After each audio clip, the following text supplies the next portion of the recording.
Vegliare con sollecitudine contra el aborto. Discurso a la Asociación Italiana de Parteras Católicas. Pío XII. 1951. 29 de octubre de 1951. Introducción.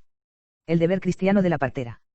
Amadas hijas, el objeto de su profesión, el secreto de su grandeza y sus mentiras de belleza en este, que GUARD con el cuidado del silencio humilde cuna, en el que Dios Todopoderoso ha infundido un alma inmortal en la semilla proporcionada por los padres, y esto lo hace con el fin de brindar su asistencia profesional a la madre y preparar un parto exitoso para el niño que llevó en su vientre. Cuando reflexiona sobre la maravillosa colaboración de los padres, de la naturaleza y de Dios, como resultado de la cual nace un nuevo ser humano a imagen y semejanza del Creador, ver Génesis 1, 26 a 27, no puedes dejar de valorar merece la pena la valiosa cooperación que contribuye a un evento de tal importancia. La heroica madre de los macabeos dijo a sus hijos, no sé cómo fueron formados en mi vientre, porque no les di aliento, ni alma, ni vida, ni les moldeé los miembros a cada uno de ustedes.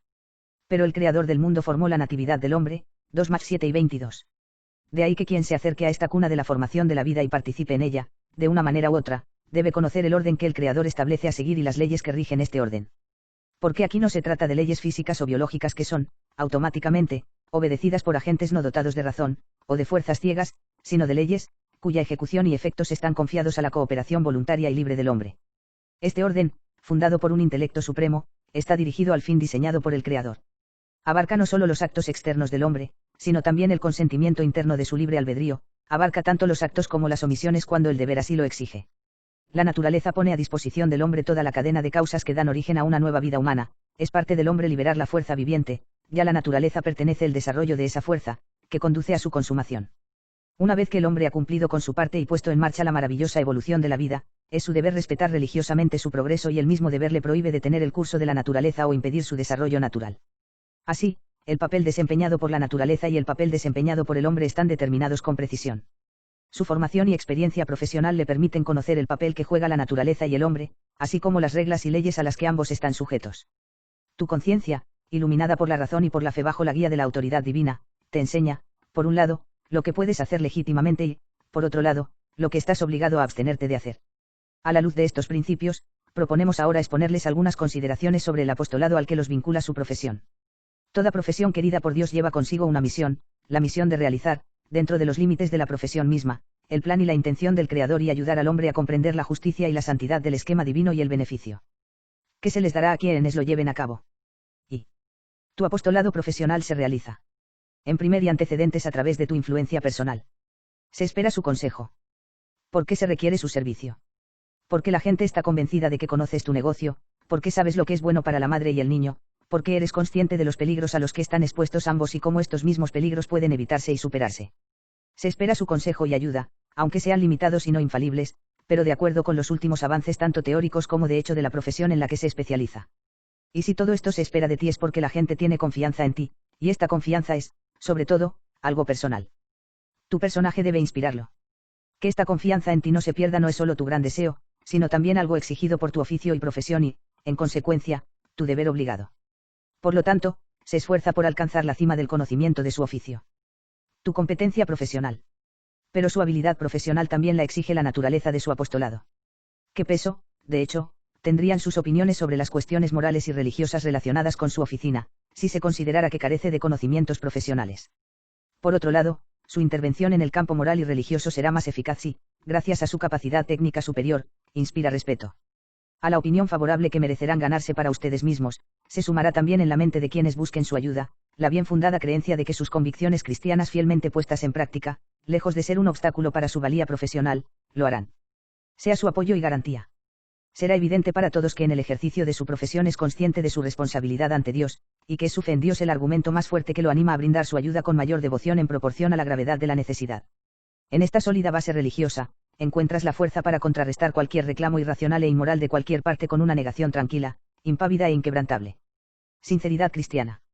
Estimado y apreciado como es por su conducta personal no menos que por su conocimiento y experiencia, descubrirá que el cuidado de la madre y el niño le será fácilmente confiado y, tal vez incluso sin que ustedes mismos se den cuenta, ejercerán un profundo, apostolado muchas veces silencioso, pero eficaz, de un cristianismo vivo.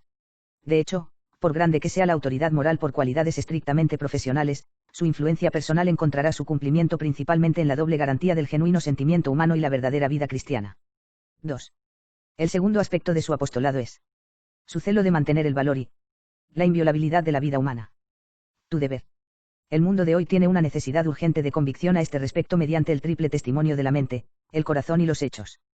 Tu profesión te ofrece la posibilidad de dar tal testimonio e incluso te impone el deber de hacerlo. A veces, este testimonio tomará la forma de una simple palabra hablada con tacto en el momento adecuado a la madre o al padre. Con mayor frecuencia, se expresará en su comportamiento y la forma concienzuda en la que actúa tendrá una influencia discreta pero efectiva en ambos. Tú, más que nadie, estás en condiciones de saber y apreciar lo que es la vida humana en sí misma y de determinar su valor a la luz de un razonamiento sólido, de tu propia conciencia moral, de la sociedad civil, de la Iglesia y, sobre todo, a los ojos de Dios. El Señor ha hecho todas las demás cosas de la tierra para el hombre, y el hombre mismo, tanto en su existencia como en su esencia, ha sido formado para Dios y no para otras criaturas, aunque, en su comportamiento, tiene un deber para con la comunidad. Ahora, incluso el feto es hombre en el mismo grado y con el mismo título que la madre. La vida del infante, incluso por nacer, pertenece a Dios. Además, todo ser humano, incluso un niño en el vientre de la madre, tiene derecho a vivir directamente de Dios y no de los padres ni de ninguna sociedad o autoridad humana.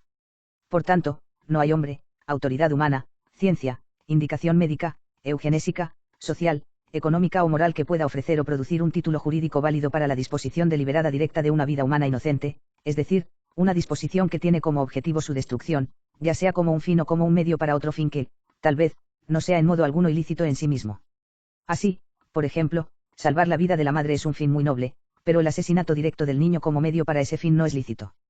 La destrucción directa de la llamada vida sin valor, ya sea por nacer o por nacer, como se practicaba muy ampliamente hace unos años, no se puede justificar de ninguna manera. De ahí que cuando se inició esta práctica, la Iglesia declaró formalmente que era contrario a la ley natural y a la divina positiva, y en consecuencia ilícito matar, incluso por orden de las autoridades públicas, a los inocentes pero, por alguna causa física o mental defecto, inutilizado para el Estado y una carga para él. Nota, Decreto del Santo Oficio, 2 de diciembre de 1940, Acta Apostolics Sedis volumen 32, 1940, páginas 553 a 554. La vida de un inocente es intocable, y cualquier atentado directo o agresión contra ella es una violación de una de las leyes fundamentales sin las cuales es imposible una sociedad humana segura. No tenemos necesidad de enseñarle en detalle el significado y la gravedad en su profesión de esta ley fundamental. Pero nunca olvide que se eleva por encima de todo código creado por el hombre y por encima de toda indicación la ley impecable de Dios. No matarás. El apostolado de tu profesión te exige que transmitas a los demás ese conocimiento de la vida humana, esa consideración y respeto por ella, que tu fe cristiana alimenta en tu corazón. Cuando se te pida, debes estar preparado para defender resueltamente y proteger, cuando sea posible, la vida indefensa y oculta del niño, siguiendo el precepto divino non occides, no matarás, Éxodo 8 y 13. Tal acción defensiva se vuelve a veces más necesaria y urgente, pero sin embargo, no es la parte más noble e importante de su misión.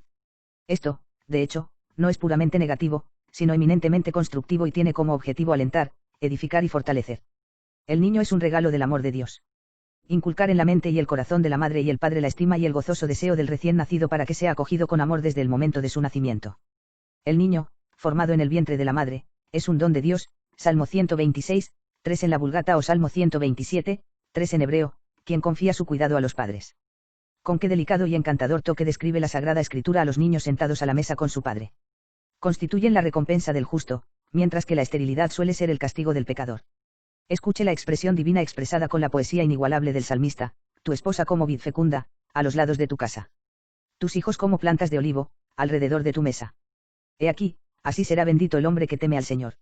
Salmo 127, 3 a 4 en la Vulgata o Salmo 128, 3 a 4 en hebreo.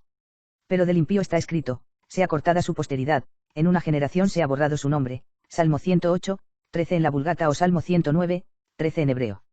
Apresúrate a dejar al niño recién nacido en los brazos del Padre, como hicieron los romanos de antaño, pero hazlo por un motivo incomparablemente superior.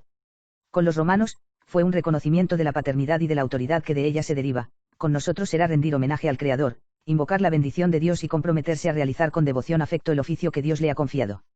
Si nuestro Señor alaba y recompensa al siervo fiel por haber hecho buen uso de 5 talentos, ver Mateo 25, 21, que alabanza, que recompensa, no apartará para el Padre que ha protegido y criado para él la vida humana, que le fue confiado, un tesoro de mayor valor que todo el oro y la plata del mundo. Ayuda a la madre a disfrutar de su felicidad. Vuestro apostolado, sin embargo, se ocupa sobre todo de la madre. Sin duda la voz de la naturaleza habla en ella y pone en su corazón el deseo, el coraje, el amor y la voluntad de cuidar al niño, pero para superar las sugerencias de la pusilanimidad por cualquier causa, esa voz necesita ser fortalecida y producir, por así decirlo, una nota sobrenatural. Te toca a ti, por tu porte y forma de actuar, más que por las palabras, hacer que la joven madre se dé cuenta de la grandeza, la belleza, la nobleza de esa vida que ahora está despertando y que se está configurando y avivando en el útero. La vida que nace de ella, que lleva en brazos y nutre de su pecho. Depende de usted ayudarla a apreciar la grandeza del don del amor de Dios por ella y por su Hijo. Las Sagradas Escrituras traen a nuestros oídos con muchos ejemplos un eco de las oraciones de súplica y, luego, de los himnos de agradecida alegría de muchas madres cuyas oraciones se escucharon largamente después de haber implorado con lágrimas durante mucho tiempo la gracia de la maternidad. Y también esos dolores que, después del pecado original, la madre ha de sufrir para traer a su hijo al mundo, ayudan a ligar más estrechamente el vínculo que los une. Su amor es proporcional a su sufrimiento.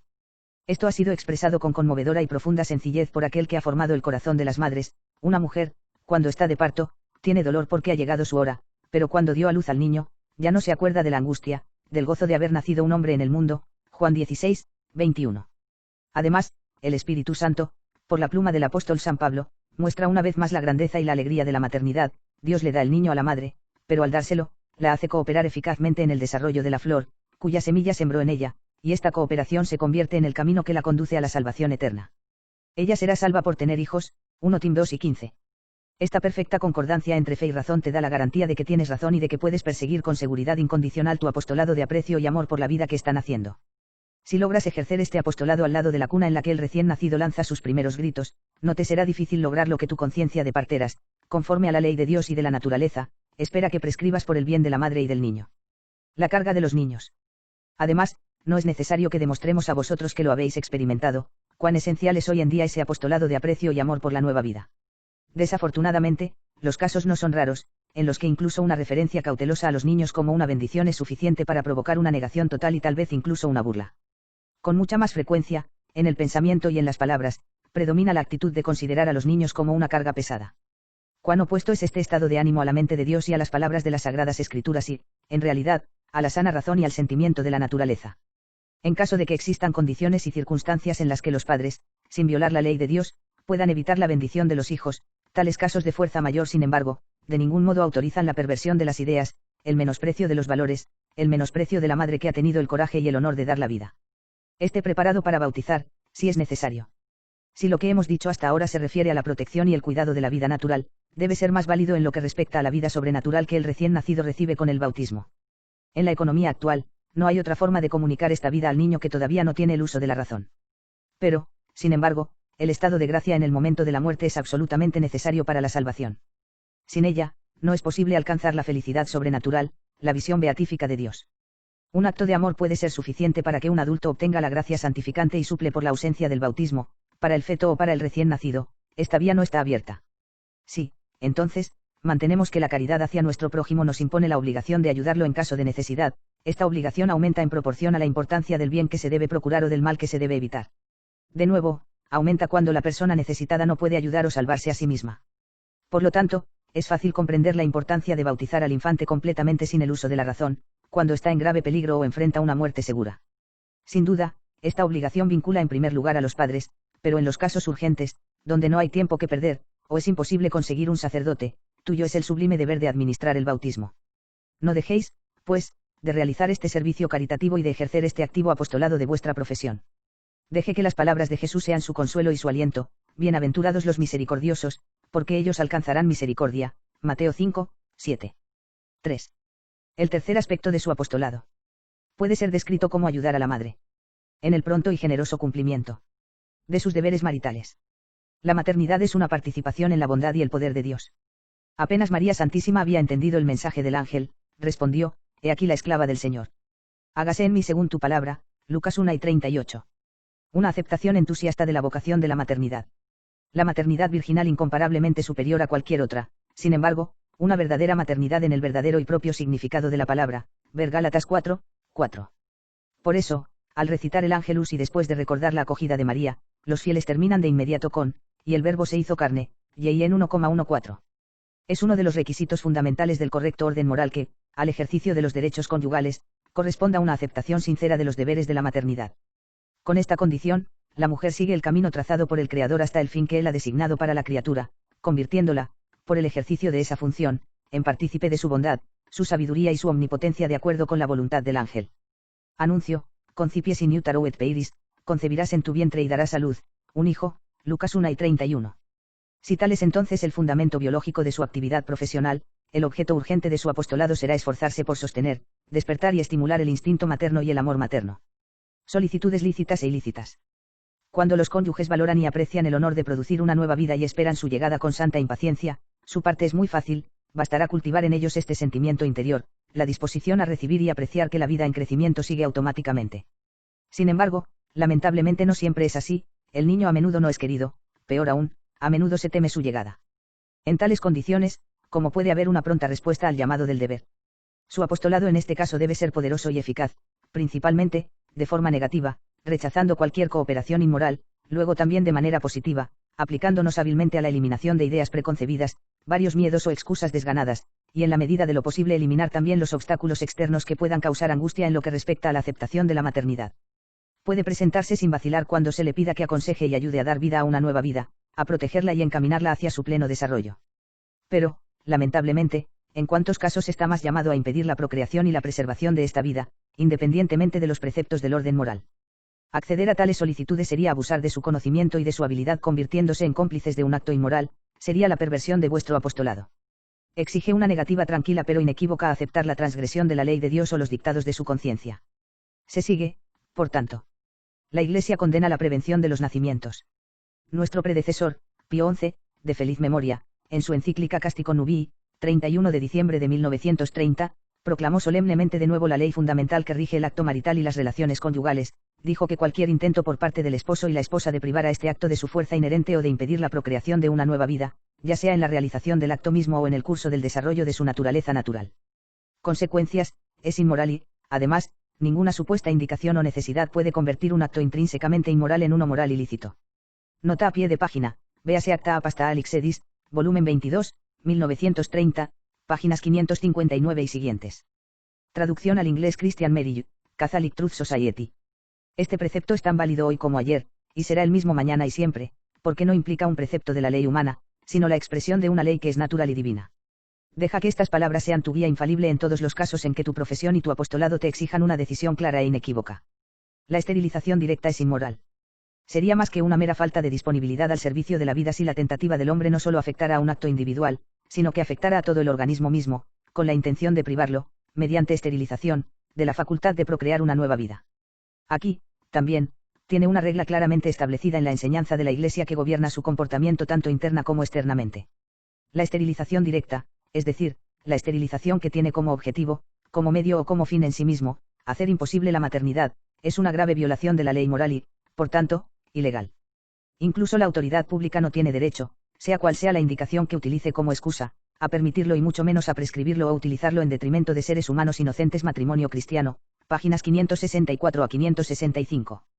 Por eso, hace 10 años, cuando la esterilización se generalizó, la Santa Sede se vio obligada a hacer una declaración explícita y solemne de que la esterilización directa, ya sea permanente o temporal, del hombre o de la mujer, es ilegal, y esto en virtud de la ley natural de la que la Iglesia misma, como bien sabes, no puede dispensar. Nota al pie, decreto del Santo Oficio del 22 de febrero de 1940, Acta Apasta Alix Edis, 1940, página 73. Por tanto, haz todo lo que puedas en tu apostolado por oponerse a estas tendencias perversas y rehúsa tu cooperación en ellas.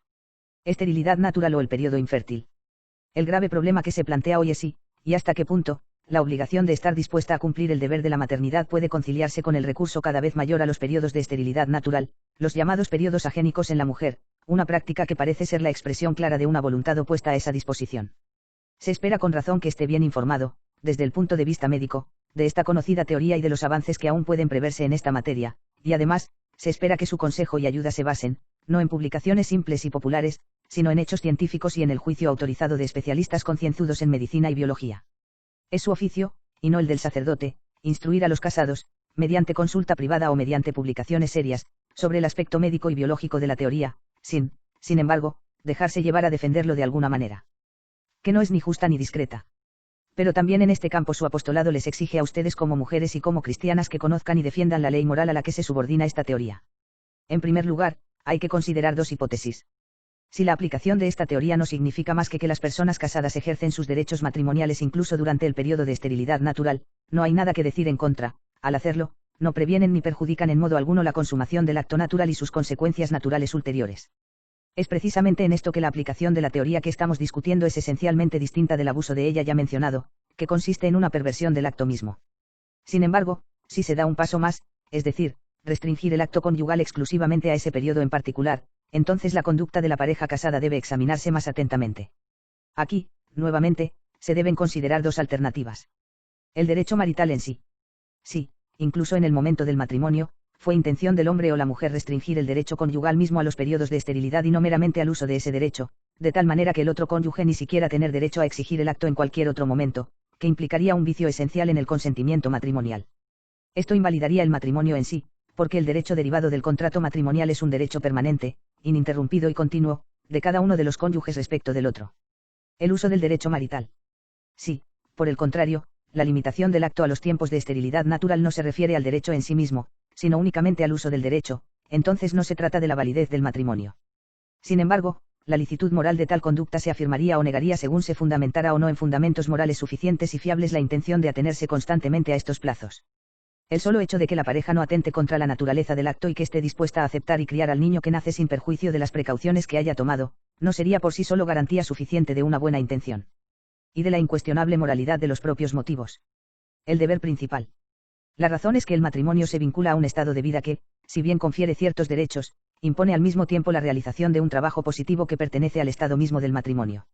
Siendo así, se puede ahora afirmar el principio general de que el cumplimiento de un deber positivo puede ser denegado en caso de que razones graves, independientes de la buena voluntad de los obligados a él, demuestren que dicho cumplimiento es extemporáneo o hagan evidente que no es posible ser exigido equitativamente por aquello que requiere el cumplimiento, en este caso, la raza humana. El contrato matrimonial, que otorga a los cónyuges el derecho a satisfacer las inclinaciones de la naturaleza, los estableció en un estado de vida, el estado matrimonial. La naturaleza y el creador imponen al matrimonio que usa ese estado para realizar su acto específico, el deber de velar por la conservación del género humano. Aquí tenemos el servicio característico que da a su estado su valor peculiar, el bien de la descendencia. Tanto el individuo como la sociedad, el pueblo y el Estado, y la Iglesia misma, dependen para su existencia del orden que Dios ha establecido en el matrimonio fecundo. Por lo tanto, abrazar el estado matrimonial, hacer uso frecuente de la facultad que le es propia y lícita solo en ese estado, mientras que, por otro lado, siempre y deliberadamente buscará evadir su deber primordial sin razones serias. Razones que pueden eximir. Razones graves, a menudo alegadas por motivos médicos, eugenésicos, económicos y sociales, pueden eximir de ese servicio obligatorio incluso durante un periodo de tiempo considerable, incluso durante toda la duración del matrimonio. De esto se desprende que el uso de los periodos infértiles puede ser lícito desde el punto de vista moral y, en las circunstancias que se han mencionado, es lícito. Sin embargo, si a la luz de un juicio razonable y justo, no existen razones personales tan graves, o razones derivadas de circunstancias externas, entonces la intención habitual de evitar la fecundidad de la unión, mientras que al mismo tiempo continúa satisfaciendo plenamente intención sensual, solo puede surgir de una falsa apreciación de la vida y de motivos que van en contra de los verdaderos estándares de conducta moral. Aquí quizás insistirá en un punto, y dirá que a veces, en el ejercicio de su profesión, se encuentra frente a casos muy delicados, es decir, aquellos en los que se corre el riesgo de la maternidad no se puede exigir, es más, donde la maternidad debe ser absolutamente evitado, y donde, por otro lado, el uso de periodos estériles no ofrece una protección suficiente, o cuando, por otras razones, debe ser descartado. Entonces, preguntas, ¿cómo es posible todavía hablar de un apostolado al servicio de la maternidad? La ley de Dios puede requerir una completa abstención. Sí, en su juicio seguro y experimentado, las circunstancias exigen definitivamente un no, es decir, que la maternidad es impensable, sería un error y un mal prescribir un sí. Aquí se trata de hechos concretos y, por tanto, una cuestión médica, no teológica, por lo que es de su competencia. Sin embargo, en tales casos, el matrimonio no le pide una respuesta médica, respuesta que necesariamente debe ser negativa, más bien buscan su aprobación de una técnica de relación matrimonial que sea a prueba del riesgo de la maternidad. Entonces, aquí nuevamente, estás llamado a ejercer tu apostolado, en la medida en que no dejes ninguna duda de que, incluso en casos extremos, toda práctica preventiva y todo ataque directo a la vida y desarrollo de la semilla está prohibido y prohibido en conciencia. Y que solo hay una cosa por hacer, y esto es, abstenerse de cualquier uso completo de la facultad natural. En este asunto, vuestro apostolado exige un juicio claro y seguro y una firmeza tranquila. Se objetará, sin embargo, que tal abstinencia es imposible, que un heroísmo como este no es factible. En la actualidad, se puede escuchar y leer esta objeción en todas partes, incluso de aquellos que, debido a su deber y autoridad, deberían tener una mentalidad muy diferente. El siguiente argumento se presenta como prueba: nadie está obligado a hacer lo imposible y ningún legislador razonable se presume que desea por su ley obligar a las personas a hacer lo imposible. Pero para las personas casadas es imposible abstenerse durante mucho tiempo. Por tanto, no están obligados a abstenerse, la ley divina no puede significar eso. La ayuda de Dios es una realidad para quienes la desean. De esta manera de argumentar, se llega a una conclusión falsa a partir de premisas que son solo parcialmente verdaderas. Para estar convencido de esto, uno simplemente tiene que invertir los términos del argumento. Dios no nos obliga a hacer lo imposible. Pero Dios obliga a las personas casadas a abstenerse si su unión no puede realizarse de acuerdo con las reglas de la naturaleza. Por lo tanto, en tales casos, la abstinencia es posible. En confirmación de este argumento, tenemos la doctrina del Concilio de Trento que, en el capítulo sobre la necesaria y posible observancia de los mandamientos, refiriéndose a un pasaje de las obras de Agustín, enseña: Dios no manda lo imposible, pero cuando Él ordena, Él te advierte que hagas lo que puedas y que pidas su ayuda para lo que está más allá de tus poderes, y Él da su ayuda para hacer lo posible para ti. Nota: Concilio de Trento, sesión 6, capítulo 11, Densinge número 804, San Agustín de Natura et Gratia, capítulo 43, número 50, Migne, Patrología Latina, volumen 44, columna 271. No se inquieten cuando, en el ejercicio de su profesión y en su apostolado, escuchen este clamor de imposibilidad. No dejes que enturbie tu juicio interno, ni afecte tu conducta exterior. No se presten nunca a nada que se oponga a la ley de Dios y a su conciencia cristiana. Juzgar a los hombres y mujeres de hoy incapaces de un heroísmo continuo es hacerlos mal. En estos días, por muchas razones, tal vez por extrema necesidad, o incluso a veces bajo la presión de la injusticia, el heroísmo se practica en un grado que en tiempos pasados se hubiera considerado imposible. Porque entonces, si las circunstancias lo exigen, este heroísmo debe detenerse en los límites prescritos por la pasión y las inclinaciones de la naturaleza. Es obvio que quien no quiera dominarse a sí mismo, no podrá hacerlo. Aquí, entonces, ves cómo tu apostolado puede ganar a los casados para un servicio de maternidad, es decir, no de total servidumbre a los impulsos de la naturaleza, sino al ejercicio de los derechos y deberes conyugales, regidos por los principios de la razón y fe. 4. Finalmente, hay un aspecto de tu apostolado que se refiere a la defensa del correcto orden de valores y la dignidad de la persona humana. Un principio equivocado. Los valores personales y la necesidad de respetarlos es un tema que durante los últimos 20 años ha mantenido a los escritores muy ocupados. En muchas de sus elaboradas obras, el acto específicamente sexual también tiene una posición asignada al servicio de la persona en el estado matrimonial. El sentido peculiar y más profundo del ejercicio del derecho conyugal debería consistir en esto, dicen, que la unión corporal es expresión y actuación de la unión personal y afectiva.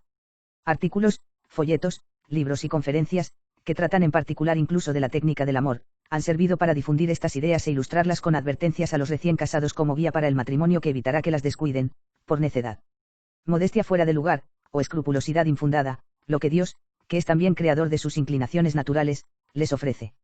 Si de este don total y recíproco del marido y la mujer resulta una nueva vida, es una consecuencia que queda fuera o, como mucho, en la circunferencia, por así decirlo, de los valores personales, una consecuencia que no se excluye, pero no debe considerarse como un punto focal de las relaciones matrimoniales. Según estas teorías, la dedicación de ustedes mismos al bienestar de la vida aún escondida en el útero materno, o ayudar a la madre a dar a luz felizmente, sería de menor importancia y pasaría a un lugar secundario. Ahora bien, si esta apreciación relativa meramente enfatiza el valor de las personas de la pareja casada más que el de la descendencia, ese problema, estrictamente hablando, podría ignorarse. Pero aquí se trata de una seria inversión del orden de valores y de propósitos que el Creador mismo ha establecido. Estamos frente a la propagación de un cuerpo de ideas y sentimientos directamente opuestos al pensamiento cristiano sereno, profundo y serio. Aquí nuevamente su apostolado debe desempeñar su papel. Puede que se conviertan en confidentes de la madre y la esposa y le hagan preguntas sobre los deseos más secretos y los actos íntimos de la vida matrimonial. Si es así, ¿cómo podría usted, consciente de su misión, hacer prevalecer la verdad y el orden correcto en el juicio y la relación de los esposos? El principio correcto. La verdad es que el matrimonio, como institución natural, no está ordenado por la voluntad del Creador hacia la perfección personal del esposo y la esposa como su fin principal, sino hacia la procreación y educación de una nueva vida. Los otros extremos del matrimonio, aunque forman parte del plan de la naturaleza, no tienen la misma importancia que el primero. Menos aún son estos fines superiores. Al contrario, están esencialmente subordinados a él. Este principio es válido para todos los matrimonios, incluso si son infructuosos, así como se puede decir que todos los ojos están destinados y construidos para ver, aunque en casos anormales, debido a condiciones particulares internas o externas, nunca pueden ser capaces de ver. Dando vista. Precisamente con el fin de poner fin a toda incertidumbre y alejamiento de la verdad, que amenazaba con difundir ideas equivocadas sobre el orden de precedencia en el propósito del matrimonio y la relación entre ellos, nosotros mismos, hace algunos años, 10 de marzo de 1944, redactó un comunicado colocándolos en el orden correcto. Llamamos la atención sobre lo que revela la propia estructura interna de su disposición natural, sobre lo que es la herencia de la tradición cristiana, sobre lo que los soberanos pontífices han enseñado repetidamente, y sobre lo que luego se declaró definitivamente en el Código de Derecho Canónico, Canon 1013, párrafo 1 del Código de 1917. Además, poco tiempo después, para poner fin a las opiniones encontradas, la Santa Sede, mediante un decreto público, proclamó que el atractivo de ciertos escritores modernos que niegan que la procreación y la educación del niño sea el fin primario del matrimonio, o enseñan que los fines secundarios no están esencialmente subordinados al fin primario, sino que tienen el mismo valor y son independientes de no puede ser admitido. Nota: Sagrada Congregación del Santo Oficio, 1 de abril de 1944 Acta Apostolic Sedis, tomo 36, 1944, página 103. La verdad sobre los valores personales.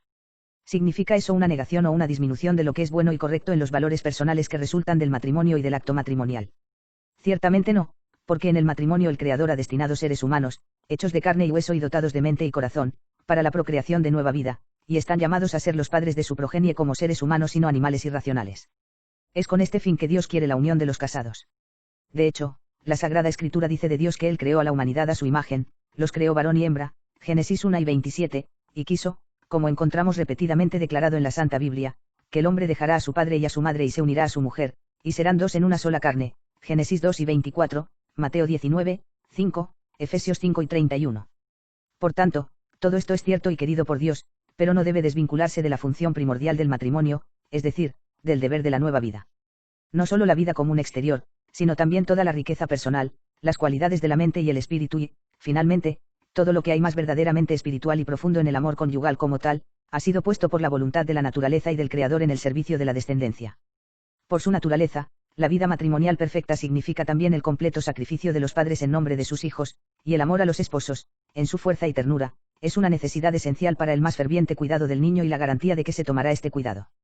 Nota: véase Santo Tomás, Summa 3 parte, pregunta 29, artículo 2, en conclusión, suplemento, pregunta 49, artículo 2, respuesta a la objeción 1. Inseminación artificial. Considerar indignamente la convivencia de marido y mujer, y el acto conyugal como una simple función orgánica de transmisión de semilla, sería lo mismo que convertir el hogar doméstico, que es el santuario familiar, en un mero laboratorio biológico. Por eso, en nuestro discurso del 29 de septiembre de 1949, dirigido al Congreso Internacional de Médicos Católicos, rechazamos formalmente la inseminación artificial en el matrimonio. El acto conyugal, en su entorno natural, es una acción personal. Es la cooperación simultánea y directa de marido y mujer que, por la naturaleza misma de los agentes y la calidad inherente del acto, es la expresión del don mutuo que, en palabras de la Escritura, resulta en la unión. En una sola carne. Esto es mucho más que la unión de dos gérmenes de vida, que puede producirse incluso artificialmente, es decir, sin la cooperación del marido y la mujer. El acto matrimonial, en el orden y por designio de la naturaleza, consiste en una cooperación personal que el marido y la mujer intercambian como un derecho cuando se casan. Cuando, por tanto, este intercambio de derechos es, desde el principio, permanentemente imposible en su forma natural, el objeto del contrato matrimonial queda esencialmente viciado. Y como ya dijimos, no debemos olvidar nunca esto: solo cuando se lleva a cabo de acuerdo con la voluntad y el plan del Creador, el acto de procrear una nueva vida logra verdaderamente, y de una manera tan maravillosamente perfecta, los fines buscados por él. Porque entonces, al mismo tiempo, es fiel y satisface la naturaleza física y espiritual del esposo y la esposa, su dignidad como personas y el desarrollo normal y feliz del niño. Nota al pie: Acta Apostolic Sedis, volumen 41, 1949, página 560. De ello se deduce que le corresponde a usted decirle a la prometida o la joven esposa que viene a discutir con usted los valores de la vida matrimonial, que estos valores personales relacionados con el cuerpo, los sentidos o el espíritu, son realmente buenos y verdaderos, pero que el Creador los ha colocado en el segundo lugar de la escala de valores, y no en el primero. La dignidad de la virginidad. Hay una consideración adicional que puede olvidarse fácilmente. Todos estos valores secundarios, en lo que respecta a la generación y sus procesos, forman parte del deber específico de marido y mujer, es decir, ser padres y educadores del nuevo ser vivo. Un alto y noble deber. Sin embargo, no pertenece a la esencia de un ser humano completo, como si un ser humano que no usara la facultad generativa sufriera alguna pérdida de dignidad. Renunciar al uso de ese poder no significa ninguna mutilación de los valores personales y espirituales, especialmente si una persona se abstiene de los motivos más elevados. De tal renuncia libre hecha por el bien del reino de Dios, el Creador ha dicho: non omnes cabiunt verbum istud, sed quibus datum est. No todos los hombres aceptan esta palabra, sino aquellos a quienes se les ha dado. Mateo 19, 11. Por lo tanto, es un error y una desviación del camino de la verdad moral exaltar demasiado la función generativa incluso en el marco moral correcto de la vida matrimonial. Esto sucede a menudo hoy. Una vez más, conlleva el riesgo de un error de comprensión y de un afecto descarriado que entorpece y ahoga los buenos y nobles sentimientos, especialmente con los jóvenes que aún no han tenido experiencia y desconocen las trampas de la vida. Después de todo, ¿qué persona normal, sana de mente y cuerpo, querría pertenecer al número de los que carecen de carácter y espíritu? Sin embargo, con su apostolado, dondequiera que trabaje profesionalmente, ilumina las mentes de las personas e inculca en ellas este correcto orden de valores, para que los hombres puedan regular su juicio y su conducta por él. La alegría conyugal es un regalo de Dios a los casados. Sin embargo, nuestra explicación del trabajo apostólico de su profesión sería incompleta si no añadiéramos algunas palabras más sobre la defensa de la dignidad humana en el uso de la inclinación generativa. El Creador, en su bondad y sabiduría, ha querido utilizar la obra del hombre y la mujer para preservar y propagar la raza humana, uniéndose a ellos en matrimonio.